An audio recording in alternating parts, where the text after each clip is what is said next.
Kedua dari Femas Yani Arianto, usia 22 tahun, pemuda asal Madiun yang dilaporkan hilang saat berwisata di Korea Selatan, memang mengaku sama sekali tidak mengetahui keberangkatan anaknya ke luar negeri. Menurut si ibu, anaknya tersebut hanya berpamitan untuk pergi bekerja di Surabaya, Jawa Timur. Sementara itu, pemerintah Desa Batengan, Kecamatan Wungu, Kabupaten Madiun, membenarkan jika Femas warganya hilang di Korea Selatan dari media sosial.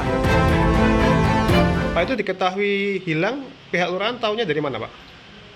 Kami tahu dari sosial media, dari TikTok, dari Facebook yang sudah beredar. Apakah ada keluarga mengadu ke kelurahan? Untuk sementara ini belum. Harapan saya semoga anak saya diparingi umur panjang, badannya sehat dimanapun dia berada. Saya doakan terus. Mungkin yang disampaikan ke putranya. Ya, jaga diri, hati-hati dimanapun. Soalnya saya tidak tahu di mana. Menurut Muatin, selama ini anak kedua dari 3 bersaudara tersebut tidak pernah meminta uang saku untuk keberangkatannya ke luar negeri. Persoalan ini berkembang setelah ibu berusia 56 tahun ini menerima panggilan telepon dari pihak yang mengaku dari Biro Tur yang memberangkatkan anaknya. Ia lalu diminta menanggung kerugian puluhan juta rupiah akibat hilangnya Femas dari rombongan tur wisata di Korea Selatan.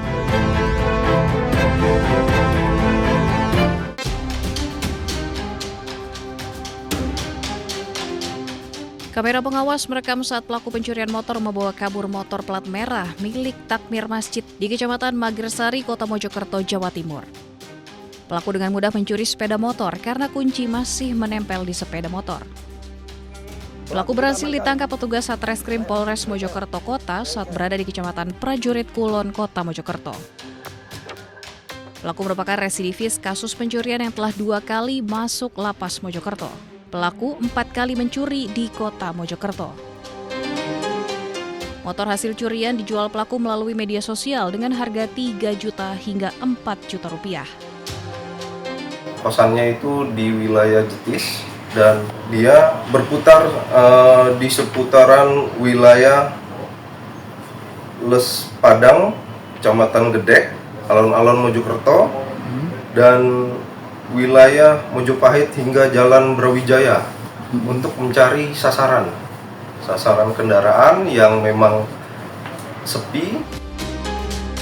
Pelaku dijerat dengan pasal 476 KUHP dan terancam hukuman di atas 5 tahun penjara. Dari Mojokerto, Jawa Timur, Solahuddin, iNews melaporkan.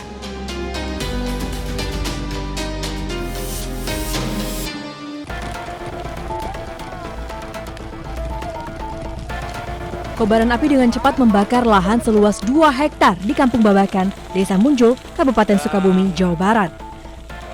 Kencangnya tiupan angin dan banyaknya rumput yang mengering membuat api kian membesar hingga mendekati pemukiman warga dan proyek jalan tol Bocimi.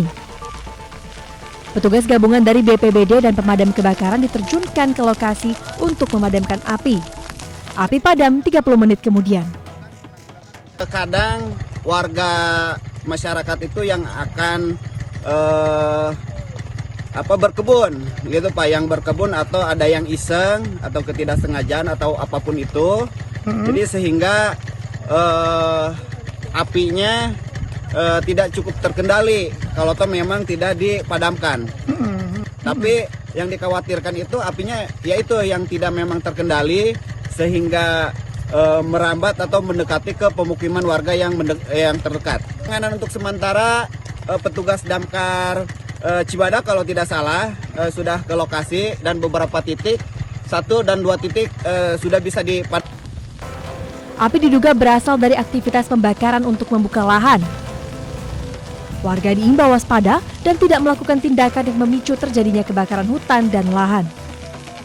Dari Sukabumi, Jawa Barat, Budi Setiawan, iNews melaporkan.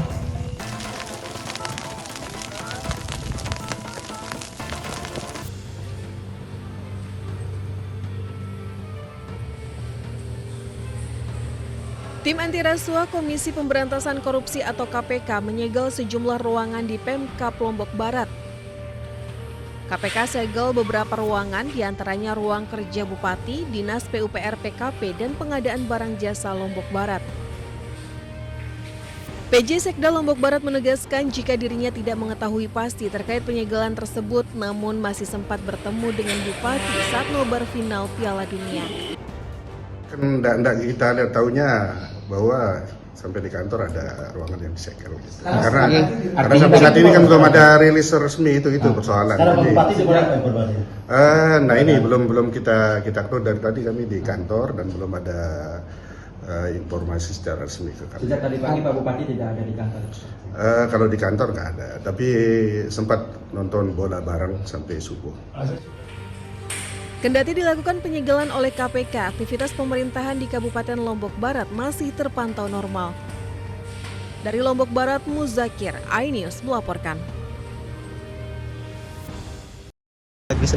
Ya saya prihatin, ada kepala daerah kita sudah berikan retreat ya, kemudian arti pembekalan awal, kemudian juga sudah dibuatkan sistem keuangan untuk transparan, kemudian juga pembinaan kita dilakukan, pernah dikumpulkan juga oleh Bapak Presiden di Sentul, masih terjadi juga. Kita kan nggak bisa, pertama mereka memang dipilih rakyat ya, rekrutmennya. Yang kedua kembali ke integritas masing-masing orang.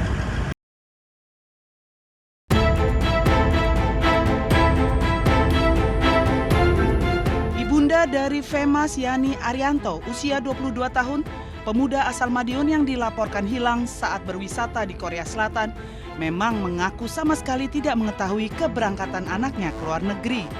Menurut si ibu, anaknya tersebut hanya berpamitan untuk pergi bekerja di Surabaya, Jawa Timur. Sementara itu, pemerintah Desa Batengan, Kecamatan Wungu, Kabupaten Madiun, membenarkan jika Femas warganya hilang di Korea Selatan dari media sosial. Pak, itu diketahui hilang, pihak lurahan tahunya dari mana, Pak? Kami tahu dari sosial media, dari TikTok, dari Facebook yang sudah beredar. Apakah ada keluarga mengadu ke kelurahan? Untuk sementara ini belum. Harapan saya semoga anak saya diparingi umur panjang, badannya sehat dimanapun dia berada. Saya doakan terus. Mungkin yang disampaikan ke putranya. Ya, jaga diri, hati-hati dimanapun. Soalnya saya tidak tahu di mana. Menurut Muatin, selama ini anak kedua dari 3 bersaudara tersebut tidak pernah meminta uang saku untuk keberangkatannya ke luar negeri. Persoalan ini berkembang setelah ibu berusia 56 tahun ini menerima panggilan telepon dari pihak yang mengaku dari Biro Tur yang memberangkatkan anaknya. Ia lalu diminta menanggung kerugian puluhan juta rupiah akibat hilangnya Femas dari rombongan tur wisata di Korea Selatan.